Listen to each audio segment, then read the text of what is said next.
Changwon, à Buckingham Palace. Un début de soirée d'octobre 2025. La pluie crépitait contre les hautes fenêtres en verre et la lumière dorée du lustre se répandait sur le sol de marbre froid. À l'intérieur du bureau du roi, le silence régnait jusqu'à ce qu'un bruit sec et brutal le brise. Un épais dossier venait d'être violemment jeté sur le bureau. J'ai été trahi dans ma propre maison. La voix du roi Charles III était rauque, lourde de fureur. Aucun de ses assistants n'osait respirer. On disait que personne n'avait jamais vu le roi aussi enragé depuis le jour où il était monté sur le trône. La raison résidait dans un document financier récemment envoyé par la Fondation Windsor, l'œuvre caritative royale personnellement supervisée par Charles et la reine Camilla. Y figuraient les signatures de Camilla et du prince Andrew, autorisant un investissement de 3 à 2 millions de dollars dans un fonds d'actifs privés basé à Jersey. À première vue, cela ressemblait à une transaction juridique ordinaire. Mais ce qui a exaspéré le roi, c'est qu'il n'avait pas été informé.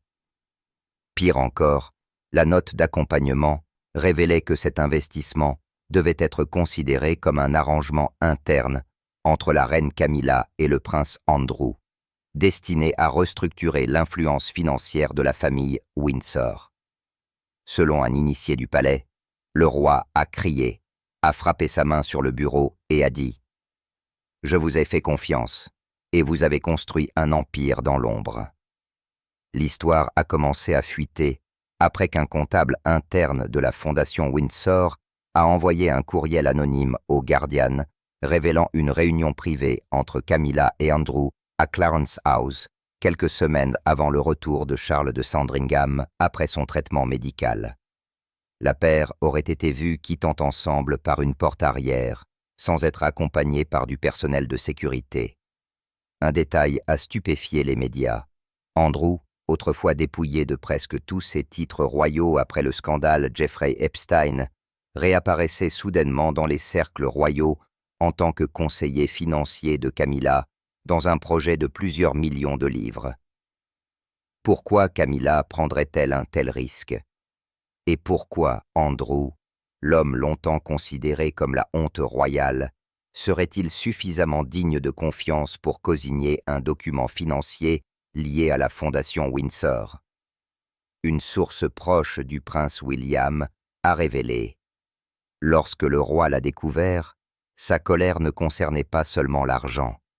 Il pensait que c'était le signe d'une lutte de pouvoir, une alliance secrète entre Camilla et Andrew, conçue pour contrôler les actifs et l'influence royaux au cas où sa santé l'obligerait à abdiquer. Depuis l'hospitalisation de Charles en avril, Camilla jouait un rôle plus actif dans les réunions internes du palais, en particulier celles concernant les finances royales. Pendant ce temps, Andrew, après des années d'isolement, avait commencé à réapparaître lors d'événements caritatifs, cette fois sous le titre de représentant de la reine Camilla. Un autre initié du palais a expliqué: Camilla ne veut plus être considérée comme la simple épouse du roi. Elle veut contrôler le système pour gérer les fonds et les personnes loyales à Charles. Et Andrew est son pion parfait, désespéré de revenir au centre du pouvoir. L'incident a envoyé des ondes de choc à travers le palais de Buckingham. En quelques heures, un ordre d'urgence a été émis pour geler toutes les activités financières de la Fondation Windsor, en attendant un audit complet. Les avocats royaux ont été convoqués dans les 24 heures. Chunk 2. Les médias ont rapidement flairé un scandale majeur, mais le palais a gardé un silence absolu. La question maintenant est de savoir s'il s'agissait simplement d'un malentendu financier, ou y avait-il vraiment un accord dans l'ombre où Camilla et Andrew consolidaient tranquillement le pouvoir, se préparant à un avenir où Charles pourrait abdiquer plus tôt que prévu. Pour comprendre pourquoi la fureur du roi était si profonde et pourquoi Camilla a choisi ce moment précis pour agir, nous devons remonter 6 mois plus tôt, à la naissance tranquille d'une alliance formée derrière les épais murs de pierre froide du palais, en avril 2025. Le froid persistant des vents printaniers balayait le ciel gris de Windsor. Alors que la nation se concentrait sur les premières apparitions officielles du prince William en tant que représentant du roi, un mouvement beaucoup plus discret prenait forme au sein de la famille royale. Après des semaines de traitement à Sandringham, la santé de Charles avait visiblement décliné. Il a été contraint de suspendre de nombreuses fonctions officielles, William intervenant pour des engagements de haut niveau. C'était une décision pratique, mais pour Camilla, c'était troublant. Elle pouvait sentir l'attention s'éloigner d'elle, redirigée vers le couple bien-aimé de Grande-Bretagne, William et Catherine. La presse avait commencé à les appeler l'avenir de la monarchie. Camilla, qui avait passé des années à se battre pour être acceptée, se retrouvait maintenant à s'effacer en arrière-plan.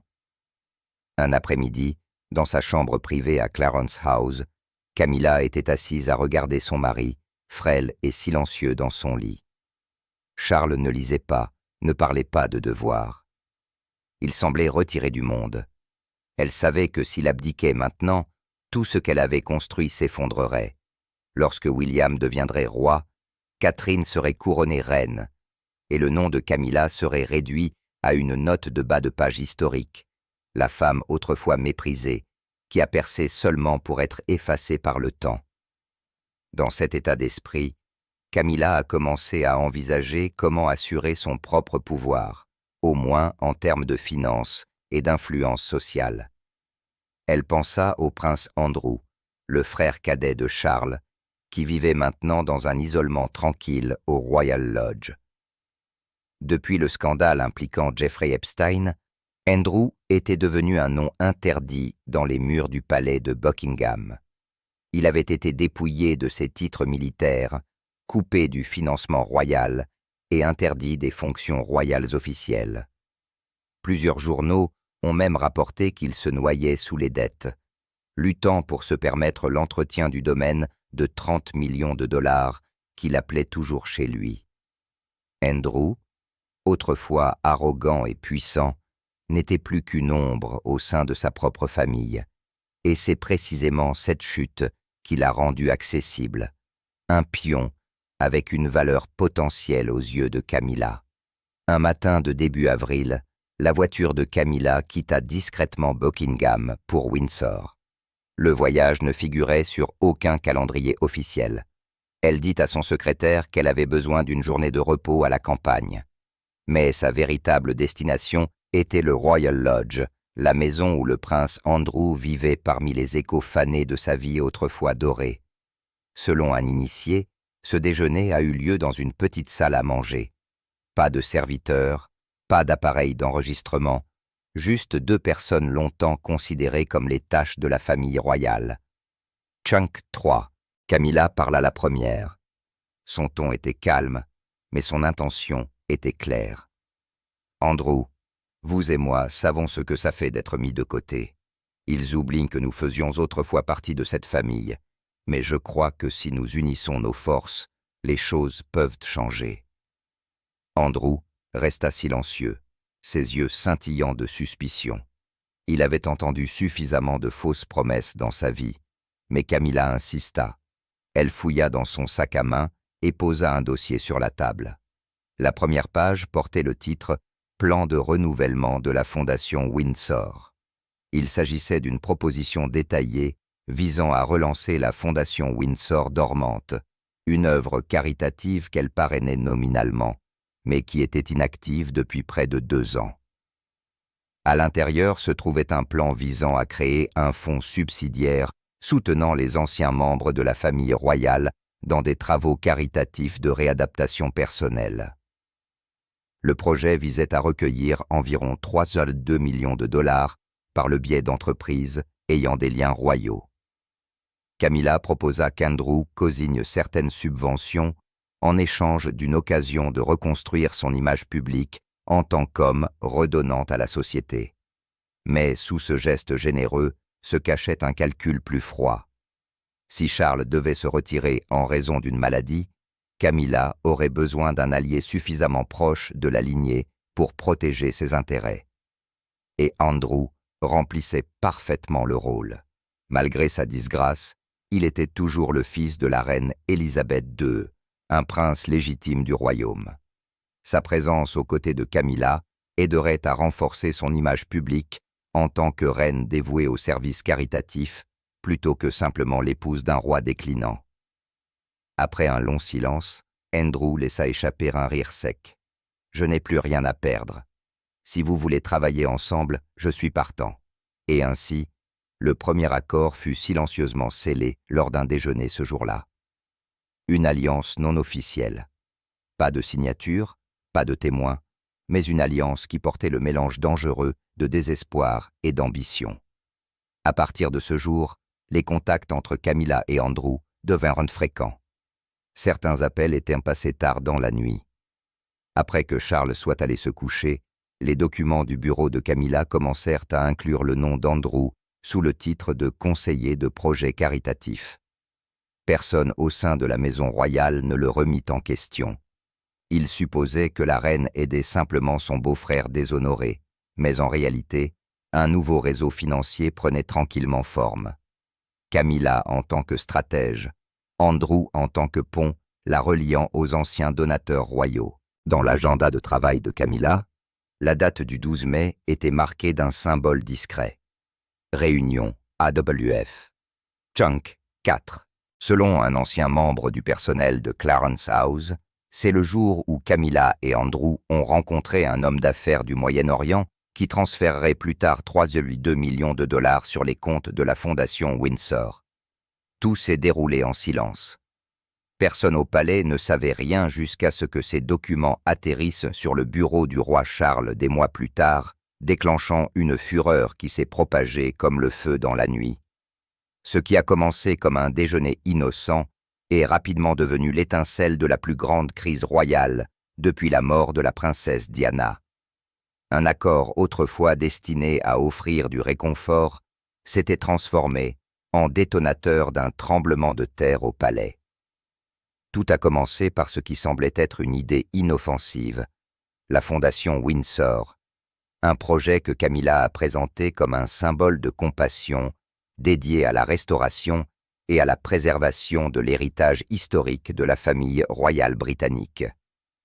La proposition a été présentée pour la première fois lors d'un dîner à Clarence House, auquel ont participé plusieurs riches bienfaiteurs du Moyen-Orient, notamment un groupe d'hommes d'affaires influents du Qatar, qui avait depuis longtemps exprimé le désir de nouer des liens durables avec la monarchie. Au début, Charles ne soupçonnait rien. Le roi avait toujours été passionné par la préservation du patrimoine, et l'idée de créer une fondation pour sauvegarder l'héritage de Windsor était quelque chose qu'il avait envisagé à maintes reprises. Ce qu'il ne réalisa pas, cependant, c'est que derrière les promesses brillantes d'héritage et de devoirs culturels, Camilla tissait tranquillement une toile d'influence. Et son partenaire dans ce complot n'était autre que le prince Andrew, le frère de la famille royale que l'on considérait depuis longtemps comme une honte nationale. Depuis le scandale sexuel qui a détruit sa réputation, Andrew vivait dans un isolement quasi total. Ses fonctions royales avaient été révoquées, ses allocations financières retirées et son image effacée des sites web officiels du palais. Mais Camilla, une femme qui avait toujours su comment transformer la faiblesse de quelqu'un en avantage, voyait en Andrew une porte d'entrée utile. Selon des documents qui ont ensuite fuité dans la presse, c'est Camilla qui a suggéré pour la première fois qu'Andrew revienne à la vie publique discrètement par le biais d'un travail caritatif. Elle promit de trouver un moyen pour qu'il s'implique dans la fondation Windsor, au moins sous le titre honorifique de conseiller. Mais derrière ce geste symbolique se cachait un arrangement financier secret.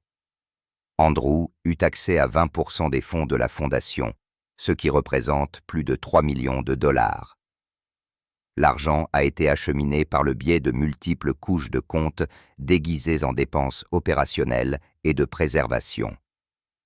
Les bienfaiteurs qataris, bien connus pour utiliser leur richesse pour acheter de l'influence, ne l'ont pas remis en question. Pour eux, il s'agissait simplement d'un moyen de forger des liens directs avec les personnalités influentes à l'intérieur du palais. Camilla, quant à elle, garda les mains propres, du moins sur le papier. Elle n'est jamais apparue comme la directrice de la fondation, mais elle seule a signé l'accord de partenariat avec les donateurs qataris, contournant à la fois l'approbation du roi et le Conseil royal, une violation grave du protocole royal. Ironiquement, plusieurs initiés avaient soulevé des inquiétudes dès le début, affirmant que le projet sentait l'argent. Pourtant, personne n'osa s'exprimer.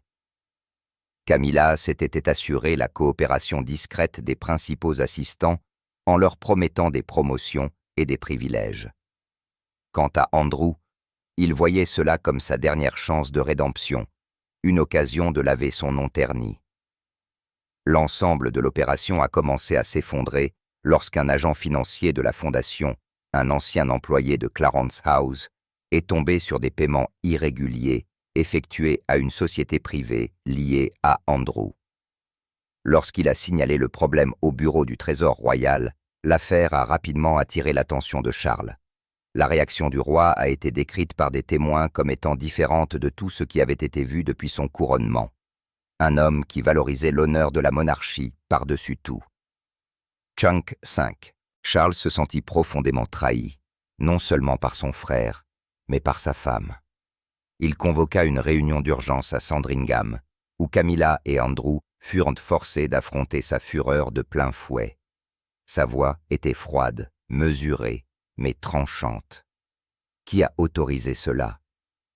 Camilla conserva son sang-froid.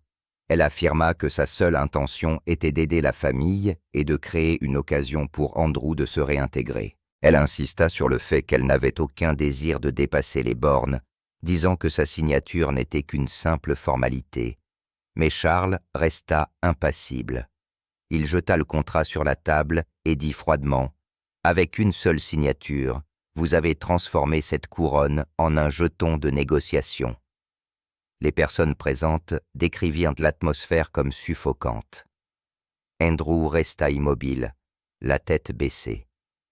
Et pour la première fois depuis qu'elle était devenue reine, Camilla affronta tout le poids de la colère de Charles, le genre de colère dont seul un homme qui avait autrefois sacrifié son image publique par amour était capable. Peu de temps après la confrontation, Charles ordonna la suspension immédiate de la Fondation Windsor et exigea un audit complet de tous les fonds liés aux donateurs qataris. Il ordonna également à Andrew de se retirer de toute implication et de quitter Windsor pour éviter d'autres examens minutieux. Sentant l'odeur du scandale, la presse descendit rapidement. De grands organes de presse comme le Times et le Daily Mail publièrent des titres suggérant qu'une nouvelle œuvre de bienfaisance royale faisait l'objet d'une enquête pour inconduite financière. Bien que personne n'ose nommer Kamoa ouvertement, ceux qui comprenaient le palais savaient parfaitement bien qui avait orchestré le complot. Mais il ne s'agissait plus seulement d'un scandale financier. C'était un coup dévastateur porté à la confiance du roi envers sa femme. Pendant des décennies, Charles avait cru que Camilla était la seule personne qui le comprenait vraiment. Cette fois, cependant, c'était différent. Il commença à voir que le pouvoir, lorsqu'il était placé entre de mauvaises mains, pouvait être bien plus dangereux que la trahison elle-même. À partir de ce moment, les fissures dans leur mariage apparemment inébranlable commencèrent à apparaître. Camilla essaya de l'apaiser, de réparer la distance qui s'était formée, mais Charles se retira discrètement. Il cessa de partager ses inquiétudes, ses pensées, son cœur. Dans leur silence résidait la vérité la plus douloureuse de toutes. L'amour qui avait autrefois défié le monde s'effondrait maintenant sous le poids de la déception.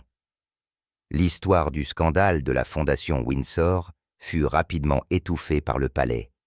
Mais ceux qui étaient à l'intérieur savaient que la tempête était loin d'être terminée. Dans la famille royale britannique, aucun secret ne reste enfoui pour toujours.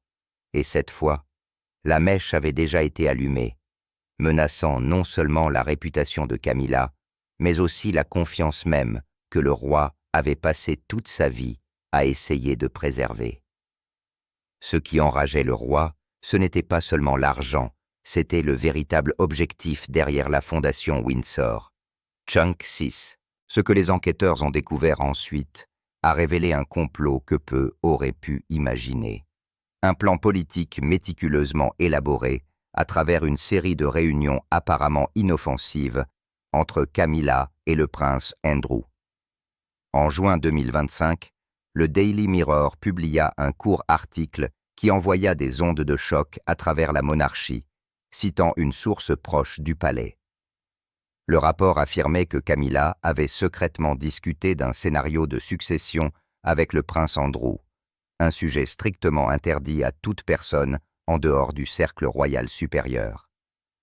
La conversation, selon la source, tournait autour de la possibilité que le roi Charles puisse un jour être incapable de continuer à régner en raison de problèmes de santé. L'article se lisait comme suit. Camilla n'est pas seulement préoccupée par son propre avenir en cas d'abdication du roi, mais elle prévoit également d'assurer la position de reine douairière, un titre qui lui permettrait de conserver un pouvoir consultatif et une influence sur le trône. En retour, le prince Andrew verrait ses titres partiellement restaurés, regagnerait une certaine mesure de respect public et reprendrait ses engagements royaux, ce qu'il désirait depuis longtemps, depuis que le scandale Epstein a détruit sa position. Les révélations stupéfièrent le public britannique. Mais ce n'était que la pointe de l'iceberg. En coulisses, d'autres preuves commencèrent à faire surface, mettant le palais de Buckingham en mode crise totale. Un enregistrement audio anonyme fut envoyé à un rédacteur en chef du Daily Mirror. Un enregistrement décrit plus tard comme une bombe politique qui força le roi Charles à finalement rompre son silence. Dans la bande, une voix que l'on croyait être celle de Camilla pouvait être entendue. Calme, froide et calculatrice. Nous avons tous les deux été mis de côté pendant qu'ils préparent William à prendre la relève. Mais je ne les laisserai pas faire aussi facilement. Je suis ici depuis assez longtemps pour savoir que le trône n'appartient pas seulement au sang, il appartient à ceux qui savent garder leur influence. La voix d'Andrew suivit, profonde et hésitante. Mais ils ne me pardonneront jamais, Camilla, pas même Charles. Il veut que je disparaisse de tout. Camilla fit une pause de quelques secondes avant de répondre. Alors, qu'il voit qu'il a encore besoin de nous. Le moment venu, les gens ne pourront pas ignorer ceux comme nous. Selon les experts royaux, cette phrase était le signe le plus clair que Camilla n'essayait pas simplement de se protéger. Elle construisait tranquillement un réseau de pouvoir fantôme, un réseau où elle et Andrew pourraient réapparaître comme des figures clés dans une monarchie post-Charles. Un ancien conseiller du palais dit au Guardian « N'oubliez pas que Camilla comprend comment fonctionnent les médias et la politique royale. Elle a passé des décennies dans l'ombre, méprisée par le public. Et pourtant, elle est devenue reine. Pour elle, le pouvoir n'est pas une question de couronne. Il s'agit de survivre lorsque la couronne change de main. Et c'est, selon des sources, précisément pourquoi elle s'est tournée vers Andrew, le seul membre de la famille royale qui comprenait vraiment ce que signifiait être mis de côté, tout en ayant encore envie de rédemption. Chunk 7. Après leur première rencontre au Royal Lodge, les deux ont continué à rester en contact par le biais d'appels et de lettres privées. Un membre du personnel de secrétariat d'Andrew a révélé plus tard qu'ils avaient tenu au moins 4 réunions privées en l'espace de 3 mois, dont une session non officielle à Clarence House à la fin du mois de juillet. Au cours de cette réunion, Camilla aurait présenté une proposition informelle, un projet décrivant comment préserver la stabilité royale si Charles devenait incapable de gouverner. Le document contenait 3 points clés. Camilla assumerait temporairement le rôle de conseillère royale, supervisant les œuvres caritatives et les fonctions cérémonielles afin de maintenir son image de reine de la compassion. Le prince Andrew verrait une partie de son honneur restaurée et reprendrait des apparitions royales sélectives sous le titre de gardien de l'héritage Windsor. Plusieurs aristocrates de haut rang du bloc conservateur seraient persuadés d'apporter leur soutien avec des promesses qu'ils conserveraient leur influence pendant la transition du pouvoir. Il ne s'agissait plus seulement de ragots oisifs. En août, plusieurs hommes d'affaires qui avaient précédemment financé les fondations caritatives de Camilla ont admis avoir été approchés par des associés proches du prince Andrew, les exhortant à soutenir un programme élargi de préservation de la fondation Windsor. La révélation a soulevé des sourcils dans tout le palais, d'autant plus que ces mêmes donateurs avaient autrefois été des partisans fidèles de l'ère de la reine Élisabeth II, le même cercle qui avait discrètement soutenu Andrew avant sa disgrâce. Pièce par pièce, le puzzle a commencé à prendre forme. La fondation Windsor que Camilla avait créée n'était plus considérée comme un simple projet patrimonial. Elle était devenue, aux yeux des enquêteurs, une plateforme de pouvoir, un outil par lequel elle avait tranquillement renforcé son influence et s'était préparée à un avenir sans Charles. Un ancien fonctionnaire du Trésor royal a révélé que lorsqu'une subvention de 3,2 millions de dollars a été approuvée, la majeure partie de cet argent n'a jamais été directement affectée au projet de restauration comme prévu. Au lieu de cela, elle a été temporairement conservée dans un compte secondaire contrôlé par un petit cercle de conseillers proches d'Andrew. Lorsque le roi Charles a découvert cela, il aurait perdu le contrôle de sa colère. Il comprenait trop bien que si l'argent et l'influence pouvaient être redirigés, alors le pouvoir au sein du palais pouvait changer tout aussi facilement. Mais ce qui a brisé le cœur du roi, ce n'est pas la tromperie financière, c'est le sentiment de trahison. Selon une source interne du palais, Charles a crié à son conseiller à huis clos à Buckingham « J'ai perdu Diana à cause de Camilla, et maintenant je perds mon trône à cause d'elle. » Cette phrase n'a jamais été rendue publique. Pourtant, elle s'est répandue dans les couloirs du palais comme une fracture qui ne pourrait jamais être réparée. Andrew, en revanche, est resté calme. Il est resté à l'écart du public, mais par le biais d'amis proches, il a envoyé à la presse un message soigneusement élaboré. « Tout ce que j'ai fait, c'est pour la stabilité de la famille royale. » Camilla, quant à elle, conserva son sang-froid, souriant aux côtés du roi lors d'engagements royaux, agissant comme une reine consort dévouée, comme si rien ne s'était passé. Mais ceux qui avaient été témoins de l'expression de Charles pendant ses apparitions ont dit que ses yeux racontaient une histoire différente. Les yeux d'un homme qui ne faisait plus confiance à personne. Le silence de la famille royale n'a fait qu'accroître la suspicion du public. Chunk 8. Les analystes ont commencé à affirmer qu'il ne s'agissait pas seulement d'un différend domestique. C'était une guerre de succession, une bataille secrète pour l'avenir de la monarchie, où chaque mouvement était stratégique. Si Charles devait abdiquer, Camilla s'assurerait-elle vraiment du puissant titre de reine douairière qu'elle désirait depuis longtemps? Ou William, soutenu par l'appui indéfectible du public, supprimerait-il toute trace de son influence? C'est pourquoi beaucoup pensaient que Camilla avait choisi d'agir en premier. Elle savait que le temps n'était plus de son côté. La santé du roi faiblissait, et une fois la couronne transmise, son pouvoir s'évanouirait avec elle. Andrew était son seul allié viable, un prince déchu, mais toujours de sang royal, profondément lié à l'ancienne aristocratie et à ceux qui avaient autrefois juré fidélité à la défunte reine. Cette alliance improbable, si elle réussissait, permettrait à Camilla de préserver son influence même après le départ de Charles. Mais si elle échouait, elle les détruirait tous les deux. Et en effet, une fois que les preuves ont commencé à atterrir sur le bureau du roi, Buckingham n'a plus pu maintenir sa façade calme.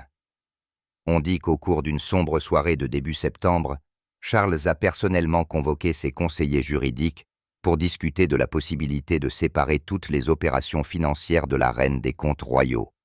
Il aurait déclaré son intention de mettre fin à toute ambiguïté entre les deux centres de pouvoir au sein de la monarchie. Mais peut-être qu'il était déjà trop tard à ce moment-là. Le courant de fond que Camilla et Andrew avaient suscité était trop puissant pour être contenu. Alors que le public spéculait sur la santé du roi, derrière la grande façade de Buckingham, une autre tempête se préparait tranquillement. Une tempête qui déterminerait qui détenait vraiment le pouvoir lorsque Charles ne pourrait plus régner. En septembre 2025, l'atmosphère à l'intérieur du palais de Buckingham était lourde, presque électrique, comme si un orage était sur le point d'éclater. Le personnel a reçu l'ordre de quitter l'aile et toute une réunion d'urgence, l'une des plus rares de son genre, était en cours. Personne ne savait exactement ce qui se passait, mais des chuchotements résonnaient dans les halls de marbre. Fondation Windsor, Camilla, trahison. À l'intérieur de la grande salle de conférence faiblement éclairée, une lumière pâle filtrait à travers les hautes fenêtres en verre, projetant de longues ombres sur les murs. Le roi Charles était assis en bout de table, le visage taillé dans la pierre, la main serrant un épais dossier si fort que ses jointures blanchissaient. Devant lui était assis la reine Camilla et le prince Andrew, tous deux silencieux, tous deux attendant sous la tension suffocante. À l'extrémité de la table se trouvait le prince William, convoqué d'urgence par son père, non seulement en tant que témoin, mais en tant qu'héritier légitime. Sans un seul mot de préambule, Charles se leva. Ses yeux brillaient alors qu'il fixait les deux personnes les plus proches de lui. Il jeta le dossier sur la table. Le craquement sec de l'impact sur le bois résonna dans la pièce comme le tonnerre. Sa voix suivit. Chunk 9, bas, rauque mais tremblant de fureur. Vous m'avez trompés tous les deux. La couronne n'est pas quelque chose avec lequel on marchande. La pièce est tombée dans un silence absolu. William a baissé les yeux, évitant le regard de son père. Camilla s'est figée, et le visage d'Andrew est devenu cendré. Le dossier était ouvert sur la table, révélant des copies de documents, de courriels et d'accords confidentiels liés à la Fondation Windsor, le fonds même que Camilla et Andrew auraient manipulé pour contrôler l'influence financière et politique en cas d'abdication du roi. Andrew fut le premier à parler, sa voix tremblant. « Je voulais seulement aider Camilla à assurer sa position lorsque vous déciderez de vous reposer, frère. C'était pour le bien de la famille. » Cette simple phrase fit exploser Charles. Il s'avança, pointant un doigt tremblant vers son frère. Sa voix était encore celle de la famille. « Vous appelez ça aider ? Utilisez le nom royal pour conclure des accords en coulisses avec des financiers du Moyen-Orient. Vous avez déshonoré l'héritage Windsor et transformé cette couronne en un jeton de négociation bon marché. » Camilla essaya de se ressaisir, bien que la peur scintille derrière son expression composée. Elle parla doucement, essayant d'apaiser la tempête. « Charles, tu as mal compris. Tout cela fait partie d'un plan plus vaste visant à préserver l'héritage de la reine. Personne n'a jamais eu l'intention de vous saper. » Mais Charles la coupa brusquement, sa voix résonnant dans la pièce. « Il n'y a pas de malentendu. J'ai entendu les enregistrements. Je sais exactement ce que vous complotiez tous les deux dans mon dos. » L'air devint lourd, presque irrespirable. William leva lentement la tête, son visage marqué de déception. Tout ce qu'on lui avait dit au cours des derniers jours, par ses propres assistants, était maintenant confirmé par son père. Le soi-disant plan pour quand Charles ne règne plus n'était plus une rumeur. Charles se tourna vers Camilla, sa colère cédant la place à quelque chose de plus profond. « Chunk 10, douleur. Je croyais vraiment que tu étais à mes côtés, que nous étions dans le même bateau. Et pourtant, pendant que je me bats pour ma santé, vous planifiez mon absence. » Camilla ne dit rien. Elle baissa simplement la tête, ses mains tremblantes jointes sur ses genoux. À ce moment-là, son silence était plus terrifiant que tout déni. La réunion dura plus d'1 heure. Personne n'osa contester les ordres du roi. Sa voix était froide, délibérée, finale. Le prince Andrew sera dépouillé de tous les rôles restants au sein de la Fondation Windsor. Chaque compte, chaque transaction liée au fonds doit être gelé et soumis à un audit indépendant. Il se tourna ensuite vers Camilla. Quant à vous, Camilla, à partir d'aujourd'hui, vous ne devez signer aucun document financier lié aux actifs royaux sans mon approbation explicite ou celle du prince William. Un conseiller principal entra dans la pièce, portant un mémorandum. Lorsque la plume de Charles toucha le papier, le léger grattement de l'encre ressembla au son d'une déclaration de guerre, non seulement contre la trahison, mais contre les ombres qui s'étaient insinuées dans sa propre maison. William se tenait tranquillement à ses côtés, la poitrine lourde d'émotions contradictoires. Chagrin pour son père, déception envers Camilla et une froide appréhension quant à la façon dont le pouvoir avait une fois de plus déchiré leur famille. Lorsque la réunion prit fin, Camilla se précipita hors de la pièce, le visage pâle et épuisé. Andrew la suivit silencieusement, la tête baissée, ne disant rien.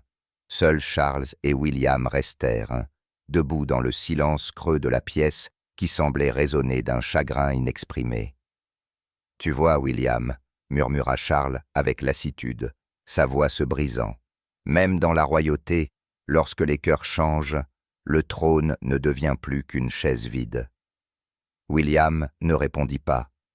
Il se contenta de hocher la tête, sachant au fond de lui qu'à partir de ce moment, plus rien entre son père et Camilla ne serait plus jamais comme avant. À l'intérieur des murs grandioses mais sombres du palais de Buckingham, la nuit s'étira interminablement. Lorsque Charles se retourna et s'éloigna, son dos sembla avoir vieilli de plusieurs années. On dit que les lumières de la salle de conférence du palais brûlèrent après minuit ce soir-là, comme si le roi lui-même ne pouvait pas se reposer après ce qui venait de se passer.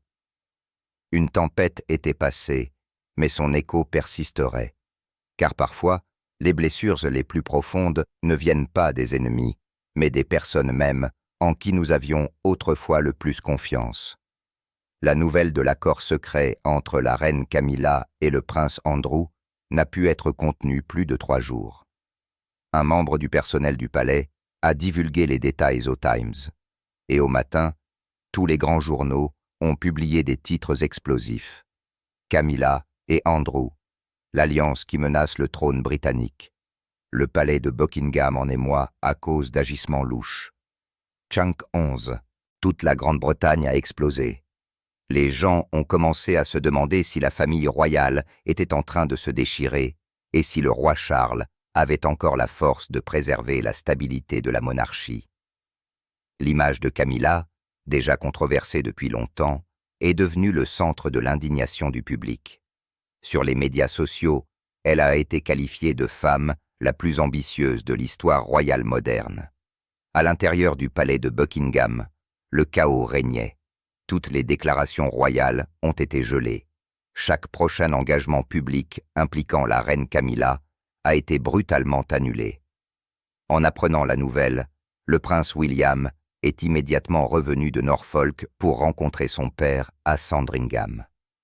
Selon une source proche, l'entretien privé entre le père et le fils a duré près de 2 heures.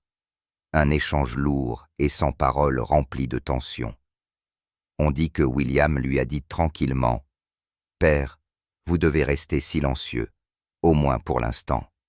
Toute explication ne fera qu'attiser le feu. » Ce simple conseil a empêché Charles de convoquer une conférence de presse et a aidé le palais à geler la tempête médiatique pendant ces heures les plus instables. William a personnellement rencontré les conseillers royaux pour coordonner un plan de réponse, empêchant le scandale de se propager au-delà des frontières de la Grande-Bretagne. Au sein de la famille, la princesse Anne a été l'une des rares à s'exprimer ouvertement. Elle a défendu son frère devant le Conseil royal, déclarant fermement « Le roi Charles a consacré toute sa vie à cette famille. Personne, pas même les plus proches de lui, n'a le droit de ternir son honneur. » Ces paroles ont réduit la pièce au silence. Le prince Andrew, suite à l'éclat du roi, a été dépouillé de ses fonctions restantes au sein de la Fondation Windsor et a perdu l'accès à son bureau au Windsor Lodge. Camilla, quant à elle, a reçu l'ordre de faire une retraite privée de 3 semaines pour laisser la frénésie médiatique se calmer. Pendant ce temps, elle s'est retirée à Raymill House, sa résidence privée dans le Wiltshire, l'endroit même où elle s'était autrefois cachée lorsqu'elle était encore la maîtresse de Charles. Le palais est devenu froid et réservé. Les conseillers ont été remplacés. L'équipe de communication a été étroitement surveillée et chaque registre financier royal a été soumis à un examen minutieux. Un règne autrefois considéré comme stable après le décès de la reine Élisabeth vacillait maintenant au bord du gouffre, ébranlé par un simple accord inoffensif. Et au milieu du chaos, seul William est resté calme. Il a tranquillement assumé les fonctions royales de son père, stabilisé le sentiment public et œuvré à la reconstruction de l'image de la monarchie devant la presse. Après le scandale, le roi Charles s'est retiré à Sandringham, passant la plupart de ses journées aérées dans ses jardins privés, où il avait autrefois planté des roses blanches en mémoire de sa mère. Là, il a commencé à se demander si la couronne était encore sa vocation ou si elle était devenue son fardeau. Une question à laquelle lui seul pouvait répondre, le même homme qui avait attendu 70 longues années pour monter sur le trône. Chunk 12, Sandringham. Lors d'un sombre après-midi de fin d'automne, une fine pluie dérivait sur le jardin où Charles marchait chaque matin. Il contemplait les roses blanches, autrefois symboles de paix, maintenant seulement des rappels de vide. Après tout, la femme censée partager ses années de crépuscule. La reine Camilla était devenue le nom même qu'il ne pouvait plus supporter d'affronter. Camilla est restée à Londres, mais chaque réunion royale interne s'est déroulée sans elle. La décision venait directement de Charles, une forme tranquille d'isolement du pouvoir. Selon un initié, il l'aime toujours, mais il ne lui fait plus confiance. Une phrase courte, mais qui révèle le chagrin d'un homme qui avait accordé toute sa confiance à la femme qu'il aimait. À Windsor, le prince William a continué à exercer ses fonctions royales à la place de son père, composé et détaché. Andrew, autrefois puissant, est resté silencieux. Il a envoyé une lettre manuscrite à son frère lui offrant ses excuses et promettant de se retirer complètement de toutes les affaires royales. Mais certaines blessures ne peuvent être guéries par des excuses. Dans les salles opulentes de la monarchie, ce n'était pas le trône qui tremblait. C'était la confiance elle-même. Ce fil fragile reliant l'amour, le pouvoir et l'honneur. Charles a compris alors que perdre la confiance, c'était comme perdre son propre cœur. Et ainsi, la Grande-Bretagne s'est retrouvée à se demander si Camilla payait maintenant le prix de ce qu'elle avait autrefois fait à la princesse Diana pour la trahison. Et plus inquiétant encore après cette tempête de rage, le roi Charles retrouverait-il un jour son cœur? Ou l'avait-il déjà perdu à jamais dans une guerre sans vainqueur, seulement les vestiges brisés de l'amour et de la dignité royale?